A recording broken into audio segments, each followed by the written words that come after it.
Hey, welcome back to the show. I've got Bosco with me. Bosco is such a good dog. And, you know, I've been really interested in the whole dog training process lately since I adopted my dog last year. I've got a 1-year-old Jack Russell Terrier Beagle mix. I adopted him from Friends of Animals. So the dog training thing is heavily on my mind.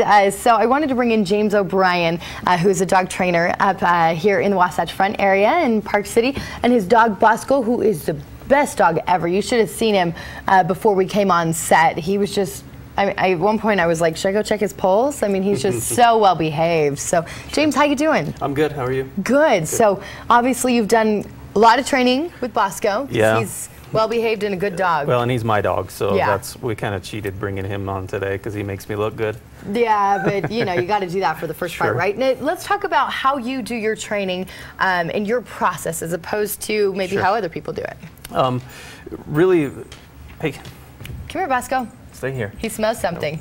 He's like, yeah, right, He's just whatever. finding a comfortable place to be because There he's we nervous go. in front of the cameras. No, the thing that really sets me apart from anybody else that you're going to find in this industry, especially in this valley, is that I really focus on your knowledge of your dog. Where we really fail a lot of times when we're trying to handle our dogs is just not understanding what it is that they're doing, what they need, what the little things that they do mean, and what that means to you and what you should be doing to respond. So that's really what I focus on, is education for the people. Obviously, we have to do training too, and so I'll help you put the work in there and actually change the dog. But the thing that really makes the difference is changing your habits rather than your dog's. You know, when you were talking about that, you take it from, you know, a parent raising their child's standpoint. Sure. They have to do different things with each kid according to their personality and how their personality is going to be receptive to, you know, what their parents are doing to discipline or, you know, things like that. So it makes sense that maybe you do need to change your behaviors, and it's not always the dog's fault. Yeah. Totally makes sense. Absolutely, and I run into that all the time. I mean, every dog really is different. Right. And so you really just can't throw a blanket over all of them and say that this is going to work. And that's why a lot of people get frustrated when they go and buy a training book and they read it and they try to do it with their dog and they get nowhere. Now, tell me this, as far as from like an owner standpoint and you, if you're doing the training, how well does that, you know, translate back to when I take the dog home, or do you require the owners to be with you, or how do you do it? I've actually recently changed format. I used to do a lot of off-site training where I would take the dog and into a kennel and I'd do all the work and sort of give the owners what they needed to know to maintain it. Right. That format works okay, but what I discovered is that the long-term success rate wasn't great. And so what I do now is actually everything that I do is going to be one-on-one. It's going to be me and you and your dog. And I'm going to work on your dog, but I'm going to teach you exactly what I'm doing, why I'm doing it, and how you can continue to sort of work down that same thought process. Not simple things like, okay, here's how you teach your dog to sit. Right. Most people can figure that out on their own. Yeah. But more getting into what's happening inside of his brain. Like, your dog is standoffish because of this territorial issue. Yeah, he's a little territorial these days. He guards me, which is great. But, you know, you've got to keep that balance between his aggression toward other people. Sure, and that issue really comes from his perception of who he is in your house. And so we work through that sort of thing. And that's really where 99% of the behavior issues that we come up against stem from. It's just the perception your dog has of himself and you and the relationship between those two.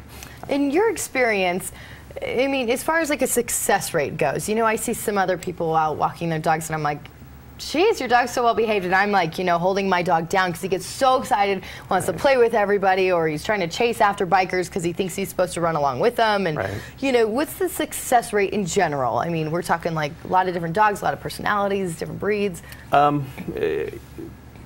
We can break that down in a couple of different ways. If I'm doing the work, if I put a lot of work into a dog, the initial success rate within the first month or so is very, very high. Maybe 90% or higher. Okay. When we get further down the road, that drops to about half of that rate. When I'm not involved further down the road. And so really what it depends on, what it really comes down to, which is why I changed format in the first place, is the owners that really get engaged and want to learn how to handle their dogs differently and how these behavior problems start. The ones that really want to chase this down, it's going to make a difference. Those are the ones that do really well, and those are the ones that you run into on the trails that have excellent dogs. It makes sense. And you know, in a crazy busy life, I think sometimes it helps to have somebody who knows what they're doing, as opposed to trying to read all the manuals, like you said, and going online. And you know, it's a lot of work. It really is. So if you can have somebody help you, you're down in the valley, but what kind of an area do you span? I'll go basically anywhere, but I do most of my work in Salt Lake City, in the Salt Lake City area, and I'm in Park City a lot. Great. So, in Heber and all over the place. But and that's another part of the format that I changed. I was kind of changed to Sandy most of the time, and now since I've changed how I do things, I can go anywhere. Good. Well, we love it. And Bosco, I hope that my dog will one day be like you, because you are so well behaved. Bosco, you think you can help us out? Huh, Bosco? Bosco? Hi, you're just so cute. I think I need you to protect me. You're a big guy, huh?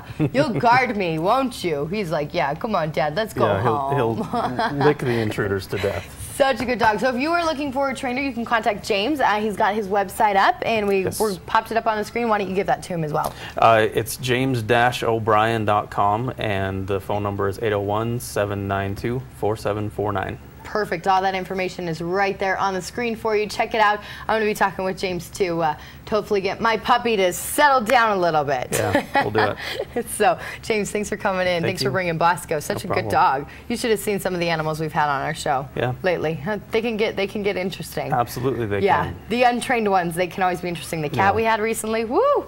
Out of control. Yeah, I've tried a few off-the-cuff TV sessions with untrained dogs, and it doesn't work out that well. It's a little scary, isn't it? Yeah. All right. Well, James, we appreciate you coming in. Bosco, thanks for being here. Yeah, can we just keep the dog? We'll just keep him here for the rest of the show. All right, we'll be right back on the Mountain Morning Show. Stay with us.